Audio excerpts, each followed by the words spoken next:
ఈ ధనుసు రాశి వారికి ఈ వారంలో మొత్తం 4 గ్రహాలు అనుకూలంగా ఉన్నాయి. మంచి ఫలితాలను, లాభాలను అందుకుంటారు.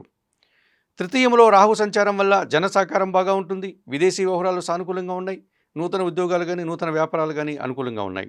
సప్తమంలో గురువు సంచరించడం వల్ల జన సంబంధాలు పెరుగుతాయి. జీవిత భాగస్వామి సహకారం బాగా ఉంటుంది. విద్యారంగంలో మంచి ఫలితాలను అందుకుంటారు. అష్టమంలో బుధుడు సంచరిస్తున్నాడు. వ్యాపార అభివృద్ధి బాగుంది. ఆర్థిక అభివృద్ధి బాగుంది. బ్యాంకు లావాదేవీలు కూడా మీకు అనుకూలంగా ఉంటాయి. దశమంలో కుజ సంచారం వల్ల వృత్తి, ఉద్యోగ, వ్యాపారాల్లో భూములకు సంబంధించి కానీ, వాహనాలకు సంబంధించి కానీ సత్ఫలితాలను అందుకుంటారు. వ్యవసాయ రంగంలో కూడా అధిక లాభాలు రావడానికి అవకాశం ఉంది. 4వ ఇంట శని సంచరిస్తున్నాడు. అర్ధాష్టమ శని దోషం ఉంది. కుటుంబంలో అశాంతికి అవకాశం ఉంది. ఉదర సంబంధమైన అనారోగ్యాలు, పనివారి సహకార లోపము స్పష్టంగా కనిపిస్తుంది. ఈ రాశి వారికి ఈ వారంలో మంగళ, బుధ, గురువారాలు అనుకూలంగా ఉన్నాయి. దానాలు ఇచ్చేటువంటి క్రమంలో ఈ ధనుసు రాశి వారు వయోవృద్ధులకు ఆహార పానీయాలు అందించండి. స్తోత్ర పారాయణ విషయంలో సుందరకాండ పారాయణం చేయండి.